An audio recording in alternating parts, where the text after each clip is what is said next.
Oke ya. Nah, kemudian itu yang pertama kebenaran, yang kedua adalah keadilan. Nah, adil. Nah, keadilan ini saya terapkan di dalam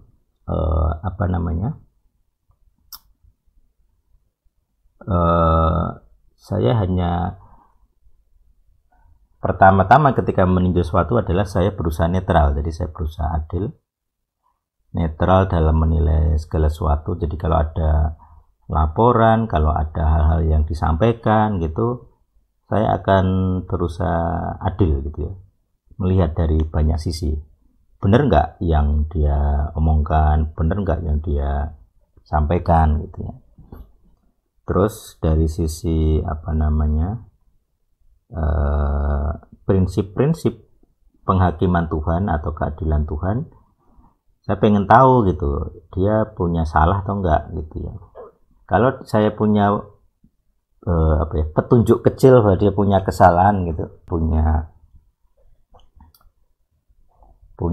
sendi-sendi kesalahan, ya saya tidak bisa membela, termasuk orang Kristen. Jadi misalnya orang sebelah menyerang ajaran Kristen Eropa tentang banyak hal ya, tentang Natal, kalender, ayat-ayat, ya saya jarang membela di grup-grup debat itu ya. Ya karena bagi saya juga salah. Misalnya banyak misionaris Kristen menggunakan nama Isa Al-Masih, kemudian dari sebelah bilang, "Loh, kamu kan juga menyebutnya sebagai Isa." Saya diam saja, saya nggak membela.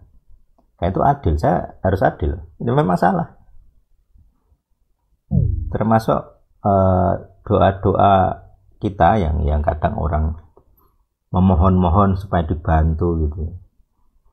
Saya pastikan kamu itu orang benar. Kalau kamu hanya orang teraniaya, kamu nggak akan didengar doanya. Kita tidak menganut ajaran sebelah yang bilang doa orang teraniaya didengarkan. Enggak itu. Ajarannya Alkitab, doa orang benar itu didengarkan, bukan orang teraniaya. Kalau kamu teraniaya tapi karena dosamu, kamu nggak akan dibela Tuhan. Tapi kalau kamu orang benar, terus kamu dianiaya, baru doa akan didengar. Itu prinsip penting gitu. Jadi kalau orang meratap-ratap di dalam penderitaannya terus minta tolong, termasuk kepada saya gitu, saya tidak serta-merta berbelas kasihan, terenyuh, itu enggak. Saya harus adil dulu, dinilai dulu ini orang punya salah atau tidak. Ya kalau dia punya salah ya tidak bisa dibela, kecuali dia mengaku salah dan bersedia mengaku salah, baru dia bisa dibela. Kalau tidak bisa. Nah, ini prinsip penting keadilan di dalam konsep-konsep legal ground juga. Jadi kalau teman-teman membela diri di hadapan Tuhan, seringkali kan orang curhatnya begitu, saya kan layak dibela gitu, dan seterusnya. Apalagi merasa sudah ikut pelepasan terus layak dibela oleh Tuhan, ya kusik-kusik. Tinjauannya tidak semudah itu. Dalam kasusmu itu nanti akan dilihat, satu, apakah deritamu sekarang itu adalah kumpulan dari dakwaan dari masa lalu yang memang harus kamu bayar. Jadi tergantung negosiasi Tuhan dan setan. Kalau negosiasi mereka bilangnya kamu harus menderita sekian, ukuran tertentu, ya kamu nggak bisa apa-apa gitu. Jadi Tuhan dan setan sepakat bahwa kamu harus menderita suatu ukuran. Terus kamu akan minta tolong kepada siapa?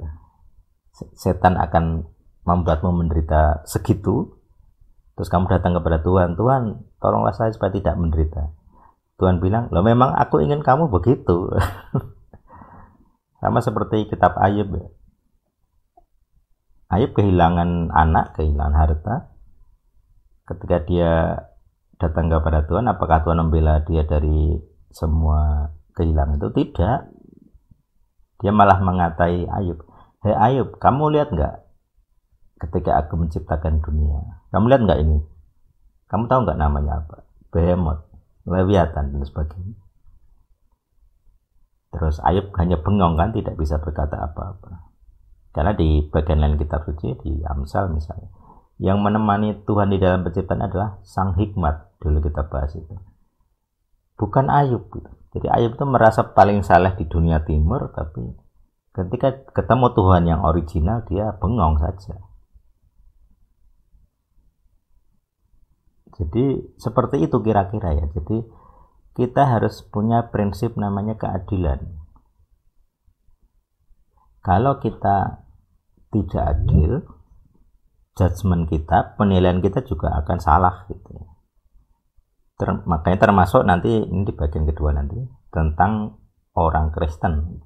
Saya dulu dinilai tidak baik di dalam iman, di dalam ajaran dan sebagainya. Tapi mereka lupa keadilan. Mereka tidak lebih baik dari saya. Mereka tidak lebih baik dari ajaran yang saya sampaikan. Akhirnya apa? Ya saya menang gitu. Berapa banyak mereka berharap berdoa supaya Elsa ditumbang gitu. Tapi tidak. Bahkan beberapa teman tahu kita pernah dikudeta gitu. Ya mereka gagal gitu. Mas Sadik makin besar, mereka hilang. Sekarang udah buyar kayaknya grupnya, kudeta. Karena mereka hanya barisan sakit hati.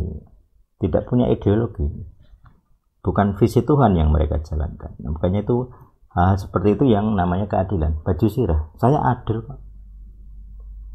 Kalau saya tidak adil, terus saya menuntut keadilan bagi seseorang, ya tidak bisa. Kalau kamu orang suci, menuntut supaya kamu bisa menyucikan orang lain, bisa. Ini seperti juru selamat. Dia manusia suci, maka dia bisa menyucikan orang lain. Itu adil. Darah yang suci bisa menebus darah berdosa. Kalau kamu bukan orang benar, terus melayani orang yang tidak benar, bisa gitu. Tapi kalau kamu sesama tidak benar, melayani tidak benar, terus orang buta menuntun ke orang buta, podong glundunge sama-sama jatuh. Makanya kita harus memegang prinsip keadilan. Sebelum kamu melayani orang lain yang berdosa, akui dulu dosanya. Ini prinsip doa Kohen yang saya ajar. Makanya kita punya kurikulum doa pengakuan itu, ya kita terapkan diri kita sendiri dulu. Dulu kita di awal-awal tidak ngerti ini ya, saya juga belum ngerti. Jadi kita langsung maju gitu aja. Tapi ternyata kita punya banyak kurang power ya istilahnya ya, kalah kuasa. Tapi begitu kita sudah penyucian diri sendiri, kuasa kita melejit jauh sekali. Kita buktikan dengan ya tadi, kita pelepasan on the spot bisa. Tidak perlu doa puasa, tidak perlu beli minyak, tidak perlu pakai media apapun.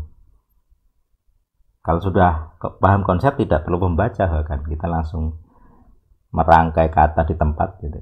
Kalimat di tempat langsung keluar. Hanya pokoknya orang mau pengakuan dosa, selesai gitu ya. Nah, itu keadilan. Makanya sejak dulu saya banyak dituntun oleh suara-suara, termasuk bayarlah harganya. Itu jadi ketika saya stres tuh gitu. Kamu harus membayar harganya sekarang.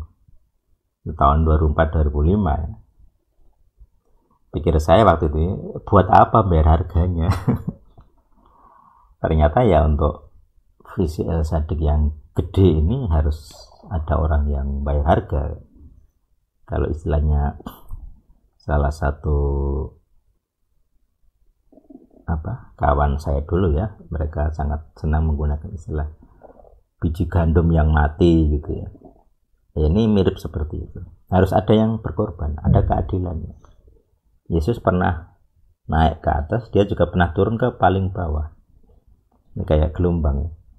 Jadi kalau kamu pengen tinggi, kamu harus rendah. Kalau kamu ingin ditinggikan, kamu harus direndahkan.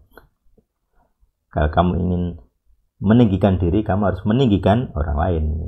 Tidak ada prinsip-prinsip yang seperti itu keadilan. Nah, karena kita punya prinsip keadilan legal ground, jadi keadilan itu berdasar hukum ya, maka kita punya kuasa. Jadi ada kuasa di balik situ. Itu apa? Sirahnya itu. Baju sirah itu kan pelindung. Kalau kita adil, setan tidak bisa menyerang. Makanya saya selalu menomorsatukan keadilan. Belas kasihan nomor 2. Karena senjata rohani tidak ada belas kasihan. Cari aja, tidak ada belas kasihan. Jadi kemenangan itu bukan karena belas kasihan, tapi karena keadilan. Gitu ya. Nanti kalau ada pertanyaan bisa ditanyakan. Yang seterusnya,